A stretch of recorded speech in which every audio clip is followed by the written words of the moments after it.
अस्सलाम वालेकुम जी। Welcome back to my YouTube channel. Welcome back to another episode of echoes world. कैसे हैं जी आप सब? आई होप आप सब ठीक ठाक होंगे। आए जी आपको एक और शादी दिखाते हैं। खुद अटेंड कर रहे थे तो मैंने सोचा कि आप लोगों के साथ भी शेयर कर देते हैं। सबसे पहले जी माशाल्लाह लाजमी बोल दीजिएगा, ये हमारी न्यू ब्राइड का सारा फर्नीचर था। सबसे पहले वो चेक करने, ये मेरा आउटफिट चेक करने हम लोग नाश्ते पे आए हुए थे, तो मैंने कहा चले अपना आउटफिट चेक भी दे दूं आपको और साथ में सामान वगैरह भी दिखा दूं। तो आउटफिट मेरा आपने चेक कर लिया, यहाँ से भी देखें फुल मैचिंग शचिंग की है, यानी कि शूज़ भी मैच है, फुल मूड ऑन था यार। यहाँ वजह चेक करने ये था एक सामान का कमरा, सामान वाला कमरा। इसके अंदर था शोकेस और दो पेटी सेट थे, वॉशिंग मशीन थी, सारा कुछ जो भी आपको पता है कि जो माँ बाप अपनी बेटी को हर चीज़ मुयस्सर करते हैं वो सारा कुछ था। उसके बाद जी हम लोगों ने खाया खाना खाना नाश्ता मैंने भी बोल दिया था, ये हम खाना खाने गए थे। होता है ना ये माइयों की रोटी। हमारे जो रिलेटिव में ना ये मतलब मेरे ससुराल में ये वाला रिवाज है कि अगर आप लोग 4 दिन माइयाँ डाल देते हो, 5 दिन डालते हो, तो आपके घर खाना नहीं बनता, वो आपके रिलेटिव खाना बनाते हैं। तो बस हम तो यही फिर खाना शाना खाने में मसरूफ थे।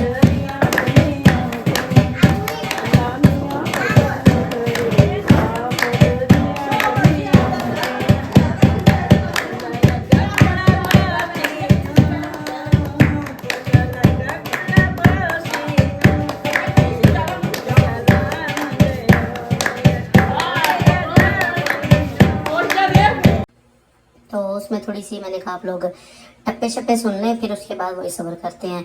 तो यही मैं बता रही थी, ये मेहंदी वाला दिन था और मेहंदी वाले दिन भी आपको पता है ना कि सारे वो जो तैयारियां शारियां, सबसे पहले खाना शाना खाने गए और वो उसके बाद जो ये लाइटें शाइटें लग गई, वो सारा मैंने आप लोगों को दिखाया। थोड़े टप्पे शप्पे हम लोगों ने गाए और आपको पता है कि इसके बिना शादी पूरी होती है।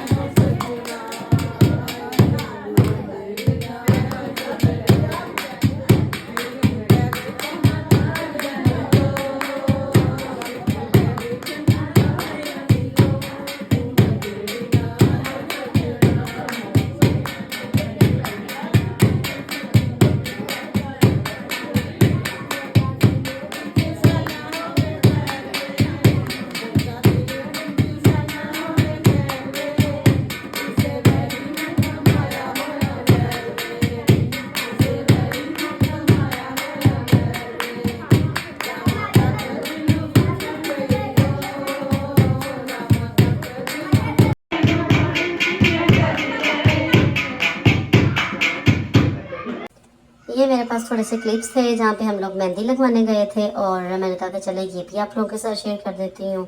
यहाँ पे ये मेरा जो था वो थोड़ा सा था हिंट कि मुझे ऐसी मेहंदी चाहिए और एग्जैक्टली सेम वही लगवाई मैंने और वो एंड पे आप लोग देख भी लोगे। यहाँ पे मेरी जो जेठानी थी वो मेहंदी लगा रही थी। उसके बाद जी मेरी जो हमारी बहू है, हमारी एक बहू भी है, ये वो मेहंदी लगवा रही थी। उसने बिल्कुल सिंपल और डिसेंट सी मेहंदी चूज़ की थी। हमारी भी सिंपल थी, डिसेंट थी, बट ये कि हमारी अपनी जगह अच्छी थी, उसकी अपनी जगह। ये मेरी फाइनल मेहंदी का रंग था, आप लोग चेक कर लें। और उसके बाद ये चलते हैं जाके मेहंदी की तैयारी शैयारी करते हैं, फिर आप लोगों को दिखाते हैं कि आज का मेहंदी का फंक्शन कैसा होता है। यहाँ पर जी मेहंदी वगैरह आ रही थी तो मैंने सोचा कि चले सारी क्लिप्स जो है ना वो आप लोगों के साथ शेयर कर दूँ।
मेहंदी आ गई थी। उसके बाद यहाँ पे हम लोग रस्म कर रहे थे मेहंदी की, जो कि यूजुअली आपको पता है कि होती है। इसकी मेहंदी की रस्में करते करते यकीन माने इतना टाइम हो जाता है ना कि नेक्स्ट डे बारात होती है, फिर आपसे उठा भी नहीं जाता। तो सेम वही हमारे साथ भी हुआ। यहाँ पे हम लोग फिर रात के 2 बजे वापस गए थे, यानी कि सुबह के 2 ही बज चुके थे इस वक्त। तो फिर हम लोग वापस गए हैं, जाके नींद भी पूरी नहीं हुई। और सुबह 8 बजे की हमारी सैलून की अपॉइंटमेंट भी थी। बारात का मैंने कोई क्लिप शूट नहीं किया। यकीन माने इतनी भागम दौड़ में हम लोगों ने ये फंक्शन अटेंड किए हैं ना कि मैं क्या बताऊँ आपको। बस ऐसे रहे कि बस भाग दौड़ में ही ना ये सारे काम करने पड़े हमें। तो यहाँ पे हम लोग मेहंदी लगा रहे थे, उसके सब ने लगा ली थी। हम लोगों ने कहा कि हम रिलैक्स चिल माहौल करके एंड पे लगाएंगे मेहंदी जाके। तो वही हम सब ने किया। हम लोगों ने लगाई एंड पे मेहंदी। मेहंदी लगाते साथ ही फ़ौरन हम लोग ऐसे भागे हैं ना, क्योंकि हमारा छोटू बेबी जो था ना वो घर पे था। और यकीन माने जेंट्स हमारा कोई भी नहीं आया मेहंदी के फंक्शन में। सब कह रहे थे कि जी हम नहीं जा रहे, आप लोग जाएं, जाके मेहंदी लगाएं, क्योंकि हमें पता है लेडीज़ का फंक्शन होता है। लेडीज़ इतना लेट कर देती है ना ये वाले फंक्शंस। यूजुअली होता भी यही है कि मेहंदी का फंक्शन जो होता है ना उसमें ही थोड़ा सा मज़ा आ रहा होता है। उसके बाद तो आपको पता है ना बारात होती है, रिसेप्शन होता है, उसके बाद तो आपने घरों को जाना ही होता है। लेकिन ये है कि मेहंदी का थोड़ा सा फंक्शन होता है जिसके अंदर ना हल्ला गुल्ला होता है। लेकिन हमारे घरों में तो मेहंदी के रात 2 बज जाते हैं। उसके बाद सबको यही होता है कि चलो घर चलो, सोते हैं, जाके नींद पूरी करते हैं, सुबह बारात के साथ जाना है, ये करना है, वो करना है। बारात वाला कोई सीन ऐसा मैंने रिकॉर्ड ही नहीं किया। मैंने सोचा था किसी से लेके आप लोगों के साथ शेयर कर दूंगी, लेकिन यकीन माने वो भी ना समझ में नहीं आया। आप ऐसा समझे कि हमने ना किसी लड़की की शादी अटेंड की है, यानी कि मेहंदी से सीधा वलीमे पे आ जाए आप लोग। वलीमे वाला भी ज़्यादा कोई रिकॉर्ड नहीं किया, बस 2-3 आध क्लिप बनाए थे, वो मैं आप लोगों के साथ शेयर कर देती हूँ। सबसे पहले जी ये हमारी बहू थी, जो कि बहुत प्यारी लग रही थी। ड्रेस इसका बहुत प्यारा था, आई डोंट नो किस ब्रांड का था, लेकिन अच्छा लग रहा था। उसके बाद जी ये थोड़ा सा इसका मैंने फ़ोटोशूट किया, कह रही थी मेरा फ़ोटोशूट मामी कर दे, तो मैंने वो किया। यहाँ पे ये मेरा आउटफिट चेक कर लें। यहाँ पे हम लोग बस ऐਵੇਂ शोखियाँ मार रहे थे। ये मेरा आउटफिट था। मुझे गैस करके बताना कि मैं कौन हूँ इसमें, ये आप लोगों ने मुझे कमेंट करके बताना है। तो यहाँ पर जी फिर मैंने थोड़ा सा बस ऐਵੇਂ हल्ला गुल्ला किया। मिलेंगे नेक्स्ट वीडियो में, अपना ख्याल रखिएगा, मुझे दुआ में याद रखिएगा। टेक केयर, अल्लाह हाफिज़।